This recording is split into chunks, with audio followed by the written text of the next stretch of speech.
warahmatullahi wabarakatuh. Kami mahasiswa dari Universitas Pengrima Gelatung, Fakultas Keguruan dan Ilmu Pendidikan, Prodi Administrasi Pendidikan. Di video kali ini kami akan membuat video yang berjudul Analisis Kebijaksanaan untuk memenuhi mata kuliah Kebijaksanaan Pendidikan yang diampu oleh Guru Dr. Beste Herlina, SPD, MSc. Kami mahasiswa semester 4 kelompok 2 yang beranggotakan 6 orang. Saya sendiri atas nama Ahmad Sugandi, Saya Ratna Dewi, dan saya Estiarni. Saya Lestari Astrianti. Saya Asri.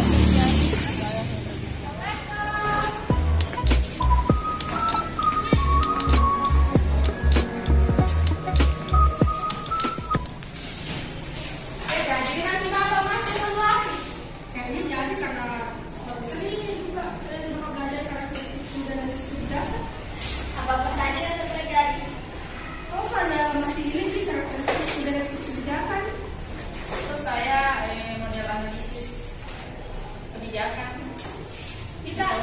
Saya analisis kebijakan sekaligus kursus. Saya baru dalam model analisis kebijakan. Terus saya baru analisis kebijakan.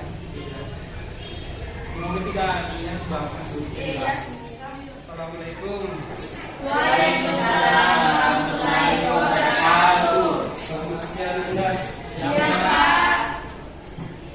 Sebelum masuk pada materi apa saya dulu nih. Iya, Pak. Asisa Septiani, Hadir, Pak. Lena Sari, Hadir, Pak. Ratna Dewi, Hadir, Pak. Estiarni, Hadir, Pak.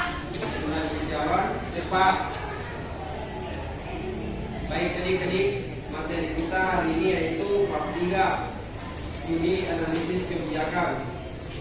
Nah, sesuai perjanjian pertemuan lalu bahwa hari ini saya ingin mahasiswa saya yang menjelaskan berdasarkan tujuan pembelajaran, yaitu satu, menjelaskan karakteristik studi analisis kebijakan. Yang kedua, menjelaskan pendekatan dan model analisis kebijakan. Dan yang ketiga dan terakhir, menjelaskan keterbatasan dan skenario analisis kebijakan.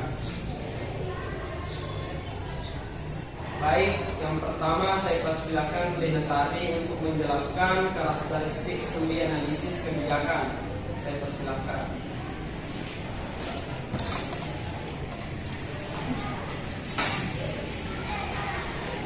Baik, bismillahirrahmanirrahim. Assalamualaikum warahmatullahi wabarakatuh. Waalaikumsalam warahmatullahi wabarakatuh.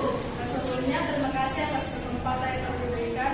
Saya akan menjelaskan tentang karakteristik studi analisis kebijakan.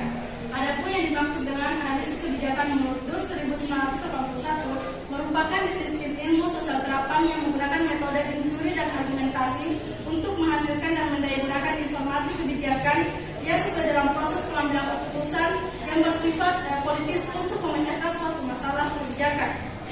Adapun studi analisis kebijakan mempunyai karakteristik sebagai berikut. Yang pertama, bersifat terapan atau aplik. Analisis kebijakan ini merupakan analisis kebijakan yang berorientasi pada suatu masalah atau problem oriented dan bukan problem blind. Yang kedua itu bersifat preskriptif dan deskriptif. Adapun analisis kebijakan yang bersifat preskriptif yaitu bila upaya analisis kebijakan beserta dengan semua hasilnya dengan sengaja dimaksudkan untuk keperluan pragmatis praktis dengan menyediakan input pada suatu yang bisa dimanfaatkan untuk memecahkan suatu masalah yang relevan. Yang kedua yaitu analisis kebijakan bersifat deskriptif. Analisis yaitu merupakan kegiatan analisis kebijakan beserta dengan semua hasil pengetahuan yang diperolehnya bertujuan untuk mencari hubungan kausalitas antara tindakan pemerintah dan efek yang ditimbulkan pada kelompok sasaran atau masyarakat umum. Yang ketiga yaitu bersifat interdisipliner, multidisipliner dan integratif. Adapun analisis kebijakan ini merupakan analisis kebijakan bukan disiplin tunggal, melainkan bersifat multidisipliner dari persoalan-persoalan yang sosial yang kompleks dan saling berkaitan. Itulah materi yang sempat saya jelaskan. Terima kasih. Wassalamualaikum warahmatullahi wabarakatuh.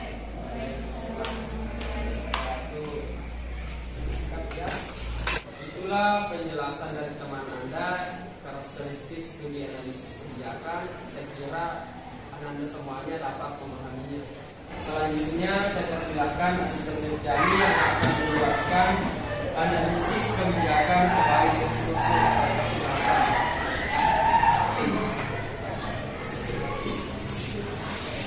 Assalamualaikum warahmatullahi wabarakatuh.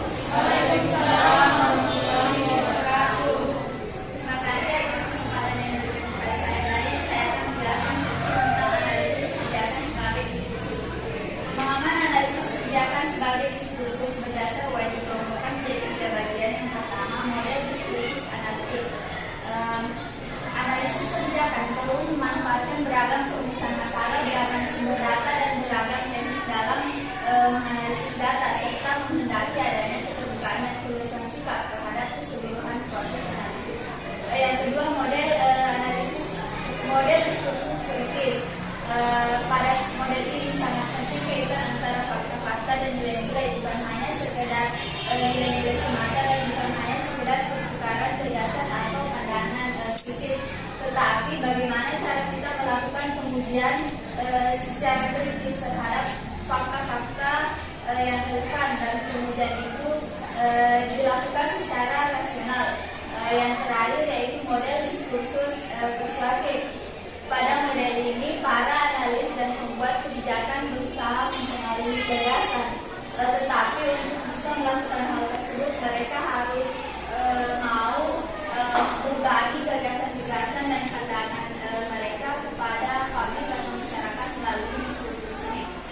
Itulah materi yang bisa saya jelaskan. Demikian, mohon maaf. Waalaikumsalam. Selanjutnya saya persilakan Ratna Dewi untuk menjelaskan pendekatan dalam analisis kebijakan. Saya persilakan.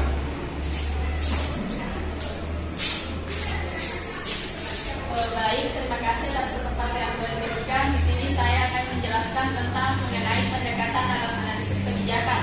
Yang pertama yaitu pendekatan deskriptif, merupakan cara atau prosedur dalam menerangkan suatu gejala yang terjadi dalam masyarakat dengan keadaan tidak adanya kriteria, bertujuan untuk mengemukakan penafsiran yang benar secara ilmiah dan suatu kegiatan dengan keadaan apa adanya dan suatu permasalahan dalam suatu masyarakat agar diperoleh kesepakatan umum mengenai suatu permasalahan yang telah disoroti. Yang kedua yaitu pendekatan normatif, merupakan upaya untuk menawarkan suatu kaidah, resep, norma yang digunakan dalam memecahkan suatu masalah. Dalam analisis kebijakan, pendekatan ini dimaksudkan untuk membantu para pengambil keputusan dalam bentuk pemikiran mengenai prosedur paling efisien dalam memecahkan kebijakan publik yang biasanya berbentuk alternatif hasil dari bentuk alternatif kebijakan dari hasil analisis data.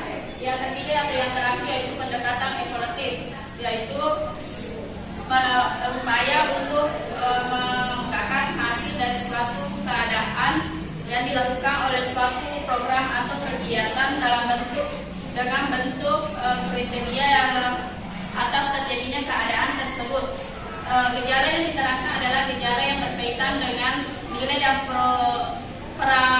prosedur atau pengukuran dari suatu analisis kebijakan yang telah disatukan sebelumnya. Itulah materi yang saya bagikan kepada Bapak.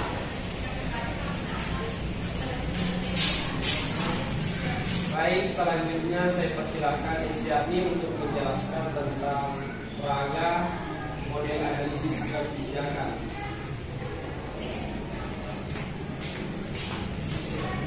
Terima kasih kepada Bapak atas kesempatan yang diberikan kepada saya. Baik, di sini saya akan menjelaskan mengenai ragam model analisis kebijakan.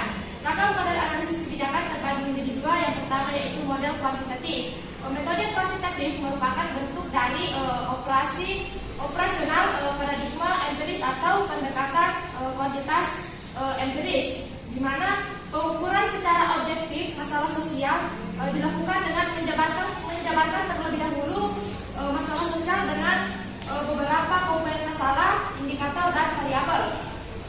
Nah, kemudian tujuan dari model kuantitas ini tidak menjelaskan suatu permasalahan, melainkan untuk menghasilkan generalisasi atau realita yang diperkirakan.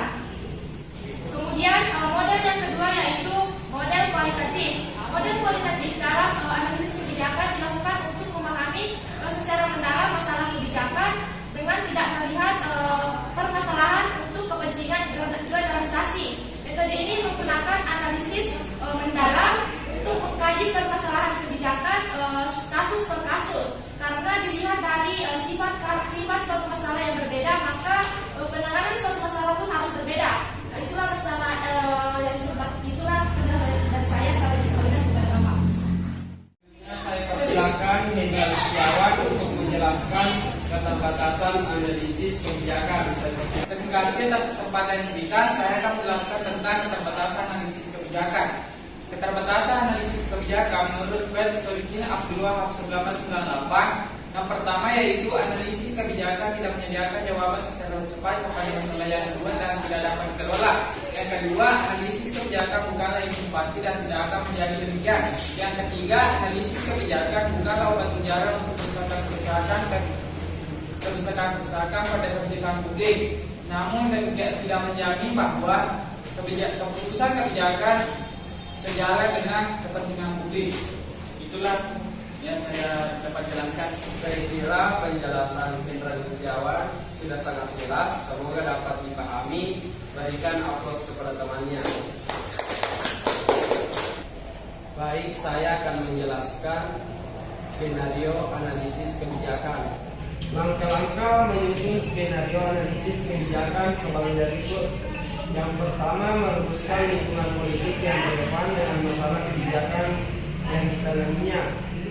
Yang kedua, menghimpun dan mengorganisasikan informasi politik yang diperlukan. Dan yang ketiga, membuat pertimbangan politik dan menyiapkan perkiraan kelayakan politiknya. Kesimpulan pada materi hari ini yaitu analisis kebijakan merupakan disiplin ilmu sosial terapan yang menggunakan metode empiri dan argumentasi berganda untuk menghasilkan dan mendayagunakan informasi kebijakan yang sesuai dalam proses pengambilan keputusan yang bersifat politis untuk memecahkan masalah kebijakan. Dan yang kedua, pemahaman analisis kebijakan sebagai diskursus berdasarkan model diskursus analitik kritis yang persuasif. Yang ketiga, ada tiga pendekatan dalam analisis kebijakan, yaitu pendekatan deskriptif, positif, pendekatan normatif, deskriptif, dan pendekatan informatif.